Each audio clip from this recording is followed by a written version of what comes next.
Welcome to my YouTube channel Success. हमारे साथ में मैं सुनील कुमार आपका स्वागत करता हूं। आज का टॉपिक लेके आया हूं नव पाषाण काल। जो पाषाण काल चल रहा था उसमें पहले देखे थे जो प्रागैतिहासिक काल में था, पूरा पाषाण काल, मध्यपुरा पाषाण काल, उत्तर पूरा पाषाण काल। अब देखेंगे इसके बाद उत्तर पाषाण काल देख लिए हैं, अब नव पाषाण काल देखेंगे कि इसमें इम्पोर्टेंट पॉइंट क्या है नव पाषाण काल की, जो इसका मेन कंटेंट है, कहाँ से क्वेश्चन आते हैं। तो मैं आशा करता हूँ कि आप लोग सही होंगे, हम भी ठीक है। और आज ये आप लोगों को समझाने की कोशिश करेंगे जो इम्पोर्टेंट कंटेंट है, बहुत ही ज़्यादा आने वाले एग्ज़ाम में ये बहुत ज़्यादा इम्पोर्टेंट हो जाता है, जो एंशेंट से क्वेश्चन आता है। झा श्रीमाली जी का बुक पढ़िएगा। झा श्रीमाली जी का बुक में बहुत अच्छा से दिया हुआ है कंटेंट, तो पढ़ के देखिएगा। मैं वहीं से 2-3 बुक 4 बुक स्टडी करता हूँ और जो मेन कंटेंट होता है उसको संग्रह करके और आपको बताता हूँ। तो चलिए देखते हैं नव पाषाण काल। नव पाषाण काल से होता क्या है, अस्थायी जीवन की शुरुआत हो जाती है। यहाँ से लोग खाना बदोश की जगह घर बना करके रहने लगते हैं। क्या कहते हैं, आग का आविष्कार हो जाता है। नव पाषाण काल में क्वेश्चन आता रहता है कि अस्थायी जीवन मनुष्य कब से चालू करता है और आग का आविष्कार कब हुआ है। क्या कहते हैं, खेती बाड़ी कब से चालू किया मनुष्य ने, कपड़े पहनना चालू कर देते हैं, सब हो जाते हैं, यानी कि सभ्यता बदल जाती है इंसानों की। अस्थायी जीवन की शुरुआत ये इसी काल से होता है। क्वेश्चन बहुत बार पूछा गया और आता रहता है। प्रमुख स्थल बुर्ज हम गुफरकरल, जो ये दोनों कश्मीर में पड़ता है। महागरा, चौपानी, मांडो, कोल्डी हवा, उत्तर प्रदेश। यहाँ से कोल्डी हवा से चावल के साक्ष्य मिले हैं। चिरांद छपरा में पड़ता है, बिहार के छपरा में चिरांद पड़ता है। यहाँ से भी क्या कहते हैं, पुरातत्विक जो है मिले हैं, क्या कहते हैं, वो पत्थर के जो है औजार मिले हैं यहाँ से। इस काल में 2 बार इस लिखा गया, अच्छा एक ही बार लिखिए। इस काल में लोगों का घुमक्कर जीवन अस्थायी जीवन में परिवर्तन हो गया। मनुष्य ने अनेक प्रकार के जानवर और पौधों को पालना पोसना सीख लिया। अब देखिए पहले क्या करते लोग, प्रकृति पर आश्रित थे, अपने से खेती बाड़ी नहीं करते थे, पेड़ पौधे नहीं लगाते थे और खेती बाड़ी नहीं करते थे, खाना नहीं पकाते थे, कच्चे मांस खाते थे। अब लोग जब भी आग का आविष्कार हो गया तो लोग पका करके एकदम स्वादिष्ट खाना खाएगा, लजीज स्पाइसी एकदम पूरा अच्छी की तरह खा कर। आदमी का जब चेंज होता है ना लाइफ ना, तो कुछ और मजा होता है, उसमें कुछ ट्विस्ट होना चाहिए। तो यही हो गया, इन लोगों के बीच ट्विस्ट आ गया। अच्छा खाना खाने लगा, पालन पोषण सीख लिया, जानवरों को पोषने लगा। लगभग 7000 ईसा पूर्व में बेलन घाटी में स्थित कोल्डी हवा से चावल के साक्ष्य मिलता है, उपजाए जाने का साक्ष्य मिला है कि यहाँ से कोल्डी हवा में चावल उपजाए जाते थे। 600 ईसा पूर्व में मिट्टी के बर्तनों, कवों, कढ़ाइयों का इस्तेमाल होता था। अब देखिए ये भी हो गया कि कवों कढ़ाइयों का इस्तेमाल होता था, मिट्टी के बर्तन का प्रयोग, यानी कि ये लोग खाना किस में बनाते थे, तो मिट्टी के बर्तन में खाना बनाते थे। पहले तो ये मृत भांड हाथ से बनाए जाते थे, पर बाद में चाक से बनाए जाने लगे। अब जब कोई साधन नहीं रहता, पहले देखिए कोई साधन नहीं था तो हाथे से बनाएगा, फिर मशीन आ गया चाक से। पहले कैसे होता था, कितना सारा इंडस्ट्री लग गया है, मशीन से सब कुछ। पहले लोग हाथ से कुछ होता, आप देखते फको फको फको, मोबाइल से टिटी व्हाट्सएप आ गया, मेल आ गया, फोन आ गया, बहुत सारा समय है। वीडियो देखते कहीं से कहीं का दर्शन कर लेते हैं, यहाँ से कोई जरूरी नहीं जाना वहाँ पे, यहीं से बैठले बैठले पूरा दुनिया घूम लेते हैं। वाह मजा तब था जब आदमी एक साथ बैठ करके गप्पे लड़ाते थे, हंसी मजाक करते थे, फिरकबाजी करते थे, धुरकबाजी करते थे, एक दूसरे पे वार करते थे, मज़ा आता था। लोग एक दूसरे का इज्जत करते थे शाम को मजमा लगता था, लोग कबड्डी खेलते थे, गुल्ली डंडा खेलते थे, बहुत सारा। हम लोग तो एक बार ठीक रहे हैं, ये क्या कहते हैं, टिप्पू कहते थे। 4-5 गो लगते थे, गेंद से मारते थे। फिर एगो सेका सेकावल भी, ये गेंद बॉल से बनाते, अति से बनाते थे, मोजा नहीं होता पुराना मोजा, कपड़ा मोड़ के बना देते गेंद की तरह, और इसको मारते थे, इसको मारते थे, खूब एकदम सेका सेकावल खेलते थे, मजा आता था। अब क्या है, भरदना गेम में पबजी फ्री फायर लगा हुआ है, मरने नहीं नहीं हाँ खेले पागल की तरह, समझिए कोई जिंदगी नहीं है, दिमाग कहाँ से भागेगा। गेहूं के अलावा जौ भी उपजाया जाने लगा। अब गेहूं के अलावा जौ भी, यानी कि गेहूं और जौ की खेती होती थी। बुरझों में जमीन खोदकर बनाए गए खाई नुमा घरों की भी जानकारी मिलती है। बुरझों में जमीन खोदकर बनाए जाने घरों की भी जानकारी मिलती है। विशेषता इस काल की थी, आग का इस्तेमाल प्रारंभ हो गया था, अस्थायी जीवन की शुरुआत हो गई थी, गुफाओं के अलावा लोग घर में रहने लगे थे। क्वेश्चन सब पॉइंट है, खेती करना शुरू कर दिया, पशुओं को पालने लगे थे। देखिए क्वेश्चन सब आ सकता है, पूछ सकता है कि आग का इस्तेमाल कब चालू हुआ, अस्थायी जीवन कब से जीने लगे, लोग घरों से गुफाओं के अलावा घर में कब रहने लगे, खेती करना कब शुरू कर दिया, पशुओं को पालना कब शुरू किया। ये क्वेश्चन सब पॉइंट आ सकता है नया नया। चाक का आविष्कार कब हो गया। तो ये सब है ना, मेन पॉइंट सब है, तो ये सब याद रखिएगा, ख्याल रखिएगा। चलिए आगे देखते हैं। ताम्रपाषाण काल, यानी कि ताम्रपाषाण काल से ही पता चलता है कि तांबे का प्रयोग चालू हो गया था। तांबा मिलना, तांबे का प्रयोग, तांबे के सामान सब। तो उस काल ये थे ना कि क्या कहते हैं, नवपाषाण काल और हड़प्पा काल, जैसे सिंधु घाटी सभ्यता करते हैं, उसके बीच या समानांतर कोई, या मतलब बहुत सारा जो था ना संस्कृति, वो पनप रहे थे जगह जगह पे। मतलब इतना बड़ा भारत था, बिहार था, मतलब भारत था, विश्व था, बहुत भारत थोड़ा बहुत थोड़े था, अफगानिस्तान तक फैला हुआ था इधर। तो हर जगह पर हर संस्कृति है ना, जैसे यहाँ पे शासन था मगध का, वहाँ पे कुछ और था, वहाँ पे कुछ और था, ऐसे ही हर जगह पे हर संस्कृति के लोग बसते थे। तो नवपाषाण काल और हड़प्पा के बीच कुछ क्षेत्रों में समानांतर यह था। कुछ महत्वपूर्ण पाषाण कालीन ताम्रपाषाण कालीन संस्कृति था। आहार संस्कृति, यह लगभग 2800 बीसी से 1500 बीसी तक रहा। कब था, तो 2800 बीसी से 1500 बीसी तक। कैथा संस्कृति लगभग 2450 बीसी से 1700 बीसी तक। मालवा संस्कृति लगभग 1900 बीसी से 1400 बीसी तक। सावरदा संस्कृति लगभग 2300 बीसी से 2000 बीसी तक। जोरवे संस्कृति लगभग 1500 बीसी से 900 बीसी तक। प्रभास संस्कृति लगभग 2000 से 1400 बीसी, यानी कि 2000 बीसी से 1400 बीसी तक। रंगपुर संस्कृति लगभग 1700 से 1400 बीसी तक। ये प्रमुख संस्कृति थी उस समय में, जो समानांतर थे नवपाषाण काल के बीच, या और कुछ क्षेत्र जो समानांतर थे, वो एक साथ संस्कृति चल रहा था। लोग अलग अलग जगह पे अलग अलग तरह से जी रहे थे।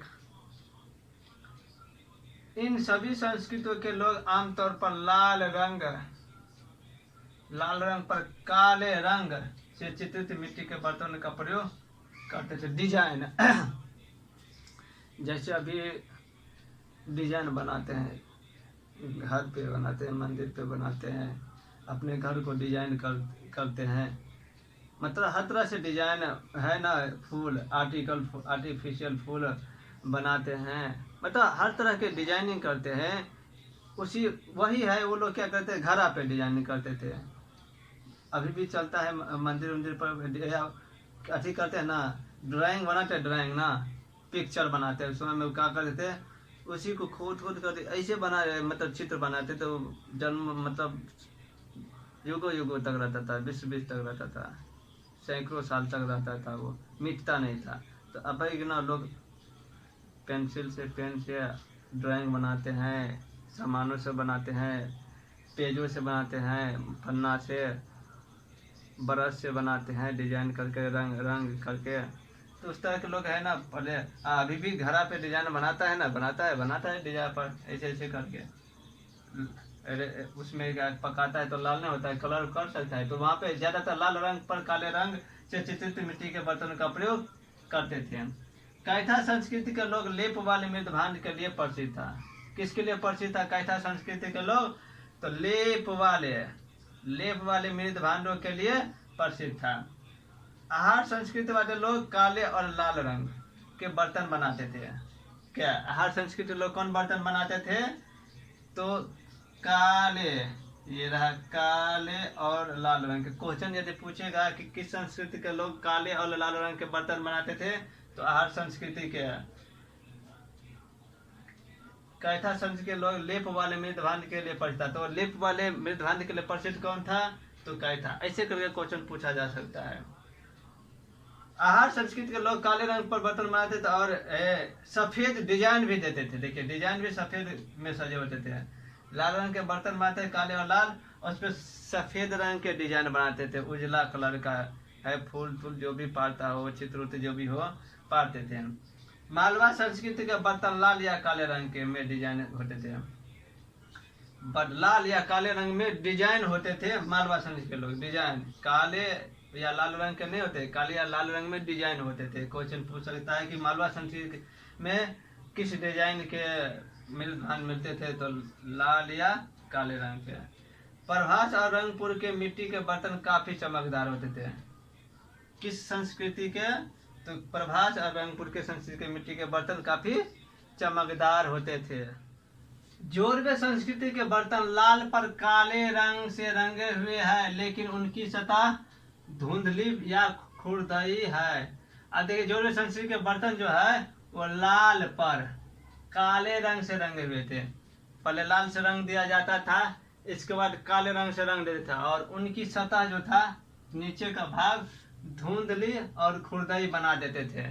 धुंधली जिसे देखने में सुंदर लगे। प्रमुख स्थल राजस्थान, मध्य प्रदेश, गुजरात, महाराष्ट्र, ये इसका स्थल था। मालवा संस्कृति के लोग अधिकतर नर्मदा उनकी सहायक नदियों के पास बसे हुए थे। मालवा संस्कृति के लोग जो है वो नर्मदा और उनकी सहायक नदी। पूछेगा कि कहाँ पे फलते फूलते थे मालवा संस्कृति? तो नर्मदा और उनकी सहायक नदियों के पास। नवदा, तोली, नगदा, एरन, तीनों ये है ना वो मालवा संस्कृति की बस्तियां थी। पूछेगा कि नगदा जो है या एरन या नवदा तोली किस संस्कृति का बस्ती है? तो नवदा तो क्या चीज का है? तो मालवा संस्कृति का बस्ती है। या पूछ देगा कि मालवा संस्कृति का बस्ती कौन कौन सा है? ऑप्शन दे देगा नगदा, इनमें से सभी, या एक दे देगा नगदा, ऑप्शन अलग दे देगा। तो इस तरह से भी क्वेश्चन पूछा जा सकता है। नागदा में कच्ची ईंटों से बना एक बुर्ज का साक्ष्य मिला है। क्या मिला है? एक कच्ची ईंटों का बुर्ज का साक्ष्य मिला है। एरन के चारों ओर एक खाई के साथ साथ चारदीवारी के साक्ष्य पाए गए हैं। किसके पास? तो एरन के चारों ओर एक खाई के साथ, खाई भी मिला है और चारदीवारी के साक्ष्य भी। चारदीवारी मतलब चारदीवारी नहीं कहता है चारदीवारी धरी मतलब 4 गो दीवार जो चारों भाग से, यानी कि इसका मतलब घर। चारदीवारी के साक्ष्य मिले हैं। प्रकाश, दायमाबाद, इनामगांव, ये तीनों महाराष्ट्र में स्थित है। इनमें दायमाबाद सबसे बड़ा और उसका क्षेत्रफल लगभग 20 हेक्टेयर। पूछ सकता है कि दायमाबाद सबसे बड़ा था, इसका क्षेत्रफल लगभग कितना है? प्रकाश, दायमाबाद और इनामगांव में क्या है? तो दायमाबाद सबसे बड़ा था, इसका क्षेत्रफल 20 हेक्टेयर था। ताम्रपाषाण काल के लोग आयताकार या गोलाकार घर बनाकर रहते थे। ताम्रपाषाण काल के लोग आयताकार या गोलाकार घर बना करके रहते थे। गेहूं और जौ की खेती मालवा क्षेत्र में की जाती थी। गेहूं और जौ की खेती मालवा क्षेत्र में की जाती थी। चावल इनाम गांव और आहार के स्थलों में पाई जाती थी। कहाँ पे? तो चावल इनाम गांव और आहार के स्थलों में पाई गई है। ताम्रपाषाण के लोग ज्वार, बाजरा, कुल्थी, रागी, हरा मटर, मसूर और हरे व काले चने की खेती करते थे। देखिए जौ और गेहूं की खेती करते करते लोग कहाँ तक पहुंच गए?